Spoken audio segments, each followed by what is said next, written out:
Ask that you would turn to Isaiah 65 and verse 24. Isaiah 65 and 24. And then second scripture would be Isaiah 66 and 4. When you found it, I would ask that you please stand. Well,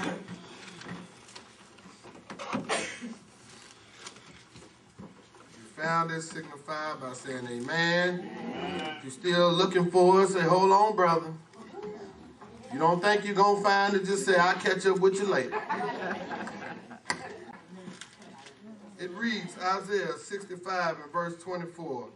And it shall come to pass that before they call, I will answer. All right, all right. And while they are yet speaking, I will hear. Yes. Okay? 66 and 4, I also will choose their delusions and will bring their fears upon them, because when I called, none did answer. Yeah. When I spake, they did not hear, but they did evil before mine eyes and chose that in which I delighted not. All right.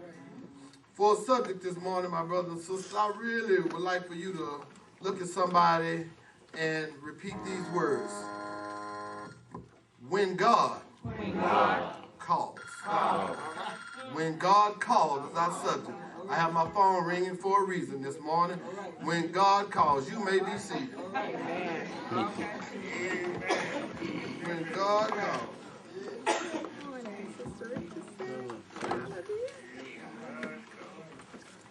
Do you have a cell phone or know someone who has one? Cell phones today are becoming increasingly popular today, and in many parts of the country, they are replacing the traditional landlines. Nearly everybody has a cell phone. Business women have cell phones. The working man has cell phones. We have students that have cell phones, and grandmothers and grandfathers, they have cell phones. There is even a company that makes cell phones for babies. They have a variety of names nowadays. You have the Razors and the flip tops and the Blackberries, and the latest craze is the iPhone. Well, the technology exists today to make connectivity a premium. There are cell phones which take photographs, and they even record conversations. There are even cell phones nowadays that allow you to buy stocks and without talking to a broker. You can even transfer money by using the touch of your finger. You can even listen to a conversation on a cell phone, and this cell phone will even make a text message if you wanted to. See, there are cell phones that will even open up your garage door, change the channel on your TV, or operate anything in your house that's operated by a remote control. My brothers and sisters, it's called connectivity. It means wherever we are in the world, if there is a cell phone signal, you can be connected to all that is important to you. Am I right about it? It would seem that with all this connectivity in our lives, it would be easier and simpler because it is easy to get and stay connected. Well, connectivity does have a price. We pay dearly to stay connected to folks. Today, many of our cell phone bills are higher than our electric bill, and almost just as high as our rent. Am I right about it? All that connectivity turns us into literal cell phone junkies. We cook on the cell phone. We shop on the cell phone. We travel on the cell phone. We even praise and worship God on our cell phone. Well, what do you mean by that, sending text messages? That's what I'm talking about. Sending text messages back and forth during church. Some men even go on dates with one woman and talk to another on the cell phone. We are a busy, busy generation. Cell phones have made it easy to stay in touch. But what happens when God calls? Is it possible that when God calls, that we are in the middle of something important and we inform him that we'll get back with him later when we get our lives all straightened out? Is it possible that he sends us a message to do something for him and we refuse to do it because it's at the wrong time? Or it would make us look silly or undignified. Is it possible that we refuse to connect with him because we can't deal with him right now?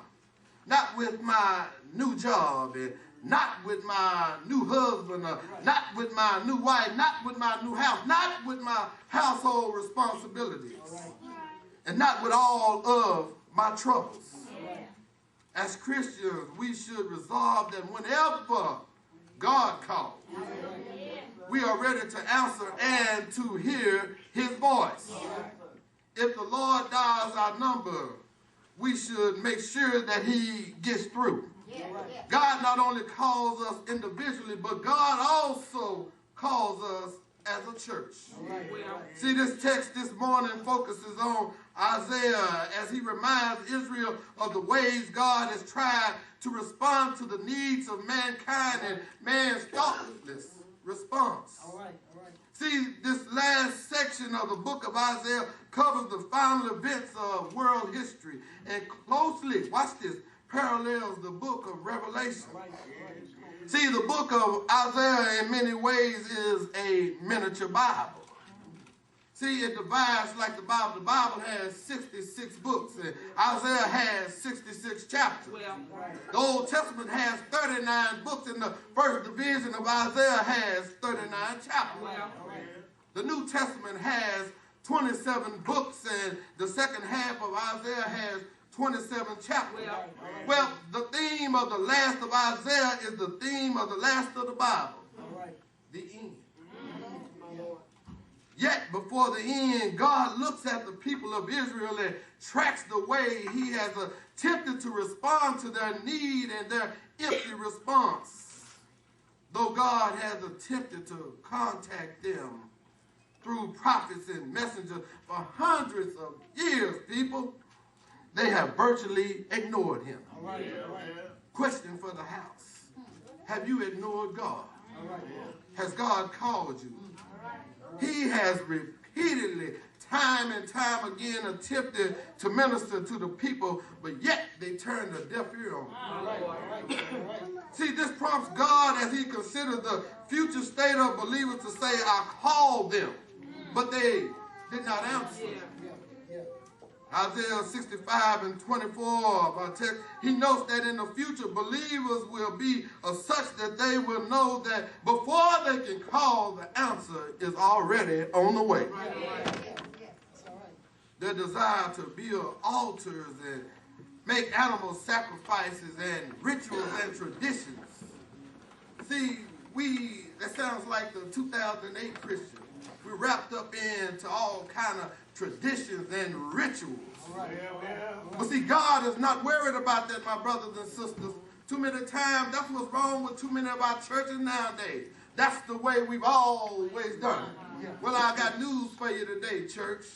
God doesn't bless us the same way all the time. Yes, sir. Yes, sir.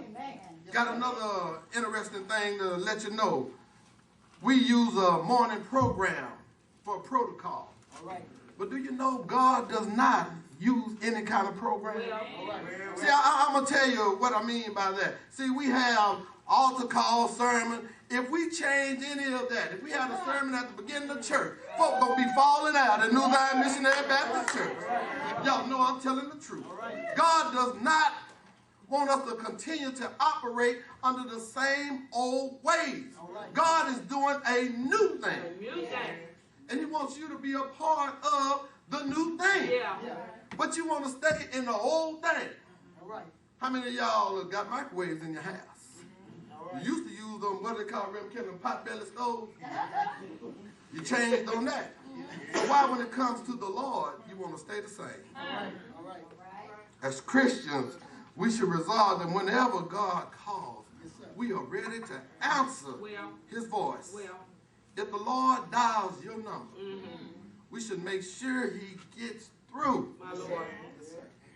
Brothers and sisters, we got a long ways to go. All right. Isaiah 50:2, God asked for Israel to give a reason they did not answer his call. And here he said, wherefore, when I came, was there no man? When I called, was there none to answer? Is my hand shortened at all, that it cannot redeem? Or have I no power to deliver?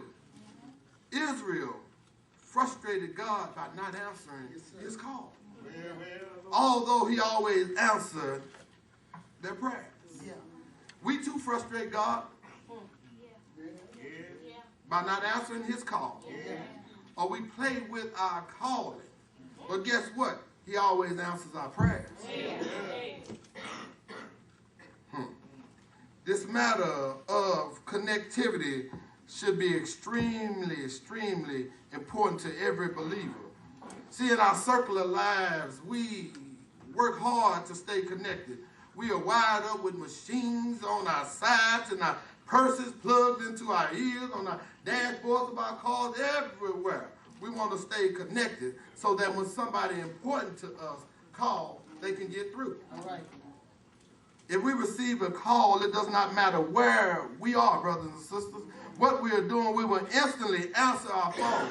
Right. If we're in a group of people around us, we'll step to the side, excuse me, while I take this call. All right. Because, see, this person making a call seems to command or demand our attention. Yes, sir. Yes, sir. Yet, there should be concern on our part about being connected to God. All right.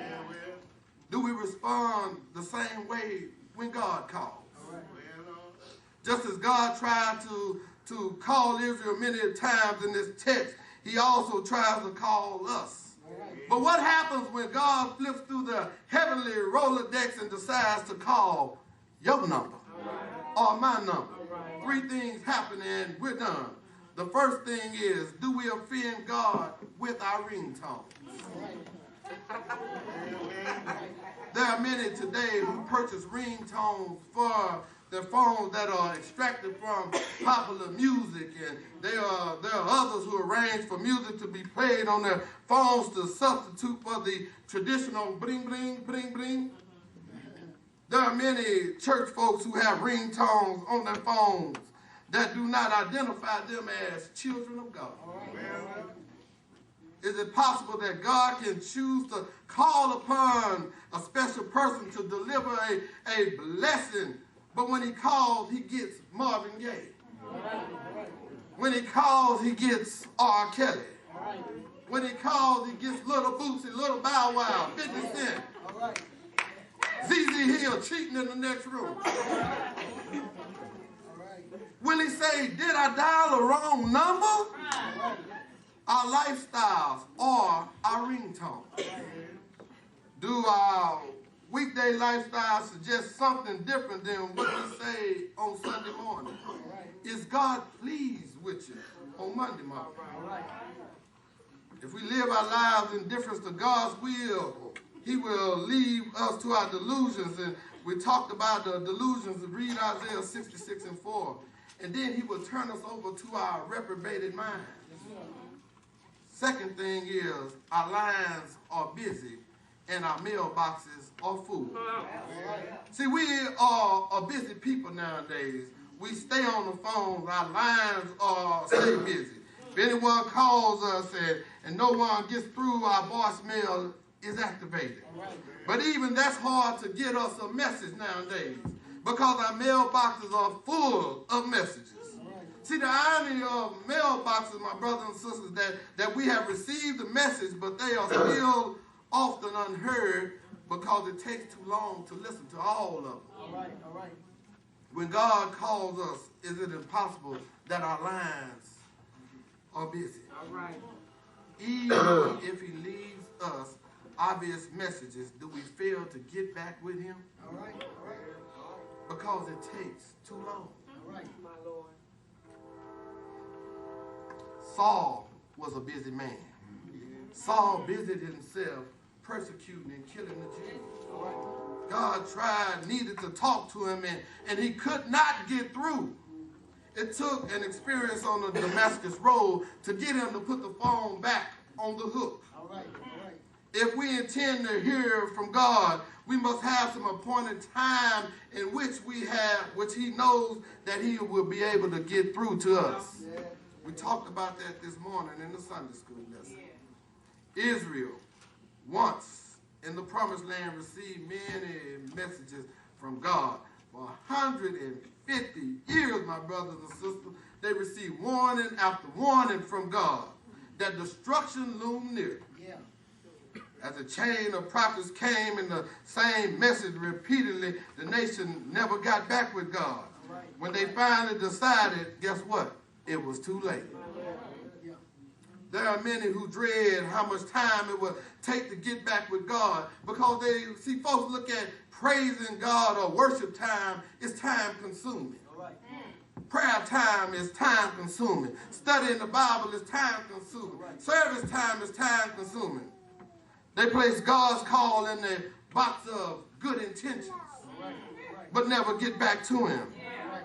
Third thing is the caller ID screens our calls. All right.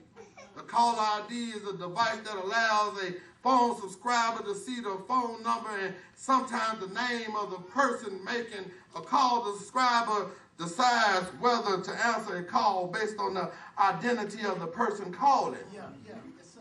There are some who anticipate that they are receiving a call from God and try to avoid answering his call. All right.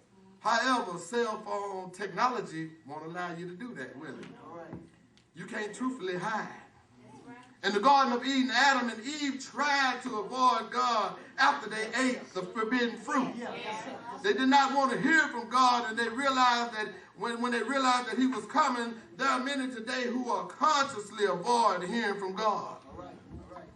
They won't read the Bible, attend the Bible study, or listen to the preached word. All right. They try to hide from God. All right. Finally, brothers and sisters, we must consider that God doesn't answer our calls to him in the same way we treat him. Yeah. We treat God like we treat the bill collector. All right. We won't even answer the call. You know you owe him, but you won't answer. All right. God does not use a heavenly caller ID box to see if the call is coming from you and decide whether or not he wants to answer. He does not listen to our prayers and thoughts and play like he is not at home, because the Bible tells us that his eye is always on the sparrow. There won't be a recorded voice in heaven that answered for blessings, press 1. For healings, press 2. For forgiveness, press 3. For money, press 4. For a husband, press 5. For a wife, press 6. For all other business, press 7. To speak to Jesus, press J. Or to speak to God, press the G and the pound sign. To hear these options again,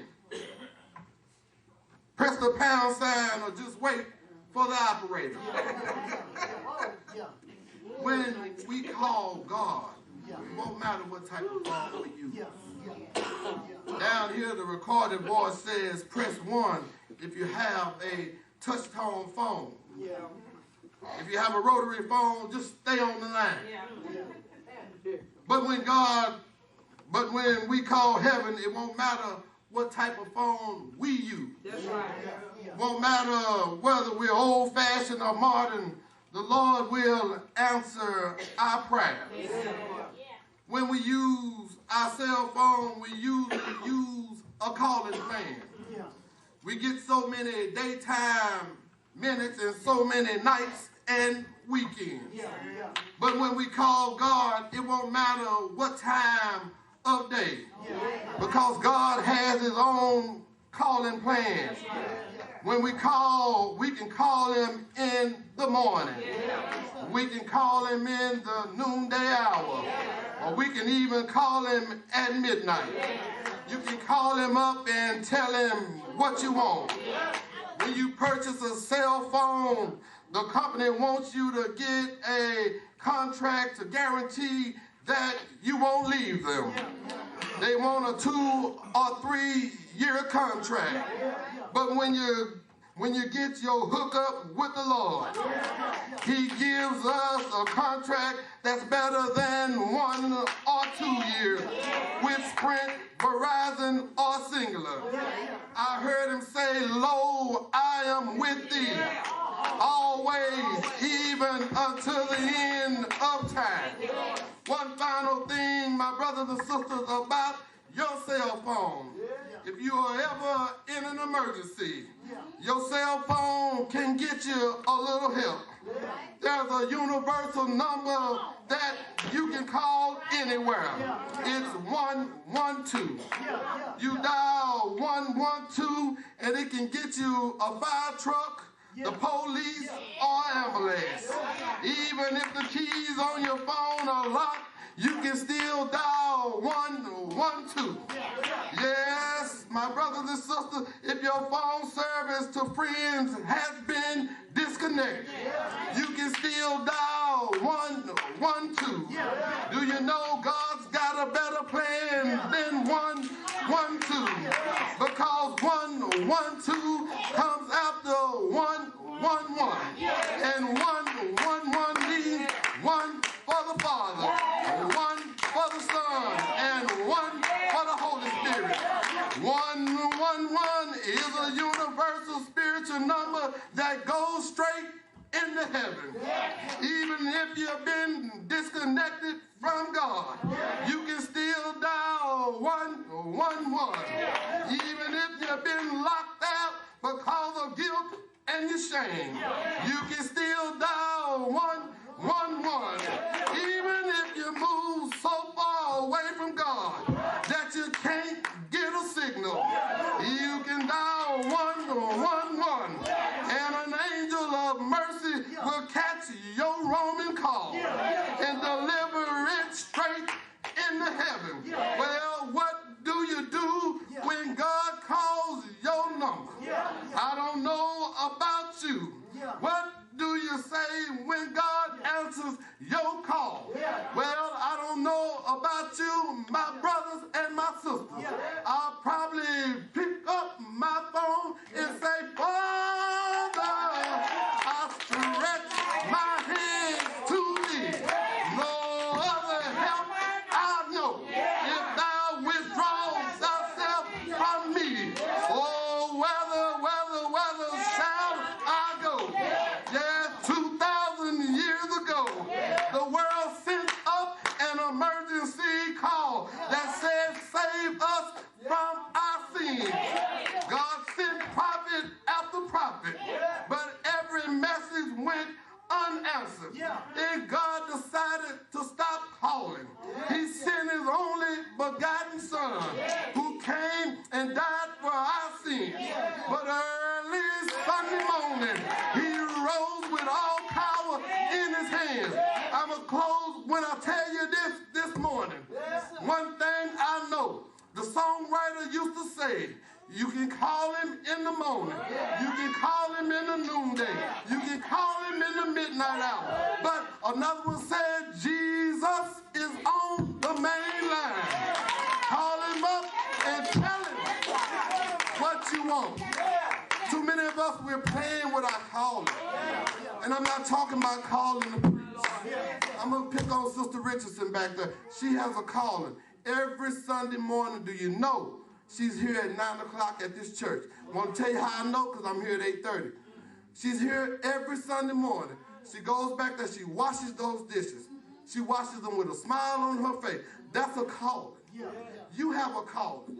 You need to seek God and ask God what it is he wants you to do. If you are a leader, you've been appointed a leader in the church. God is tired of leaders sitting on there, watch this, blessed assurance and not doing nothing. It's time to get up, rise up, and go to work to help build up God's kingdom. If I'm a leader in the church, if I ain't did nothing in this position in 30 years, don't keep electing me for 30 more years while God's program is going down. Some of y'all are sitting out there looking at me like I'm crazy. That's all right. God has a calling for your life. And I'm going to tell you something. The calling he has for your life don't start with hellraiser, keeping mess going.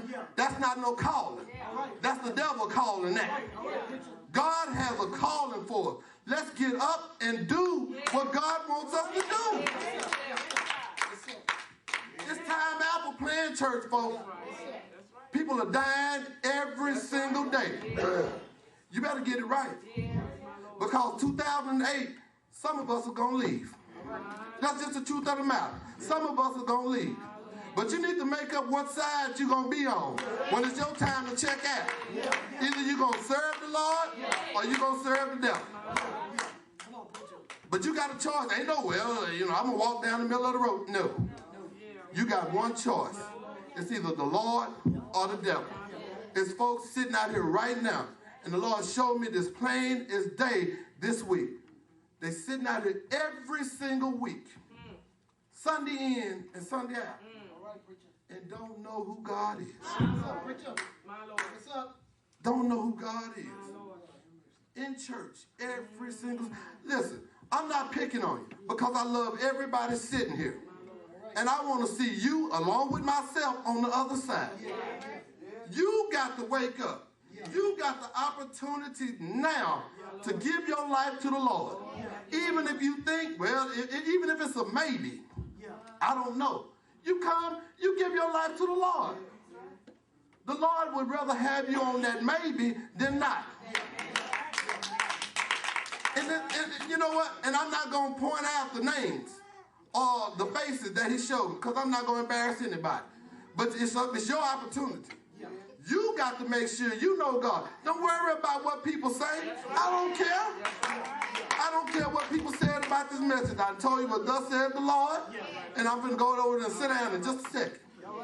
But I want to make sure everybody in here understands everybody in here has a calling. God has something for everybody in here to do. It's up to you to say, here I am, Lord. I love when Reverend Kelly said about a month ago, he said, I surrender all. When you look back over your life, have you surrendered all to the Lord? If not, it's time today. You don't have to join New Zion if you don't want to. That's all right. But our job is to make sure that you accept Christ. Because we can all walk outside this door and both lights strike and kill every last one of them. We're not promised tomorrow. The invitation is not Corey finna give you the invitation. It's God inviting you. It's God's invitation to come and give your life to the Lord. I'm done. I'm done. It's on you now. The decision is yours. When God calls, he's calling. He's calling today. So it's up to you. But it's my prayer, and I mean this sincerely from the bottom of my heart, that you accept Jesus Christ today. Even if you think you're on the fence, you ain't got to stay on that fence. Because if you're on the fence, one push this way, you can go that way. One push that way, you can go that way. So today is the day. Come and give your life to the Lord. I love every last one of you. May God bless you and may God keep you.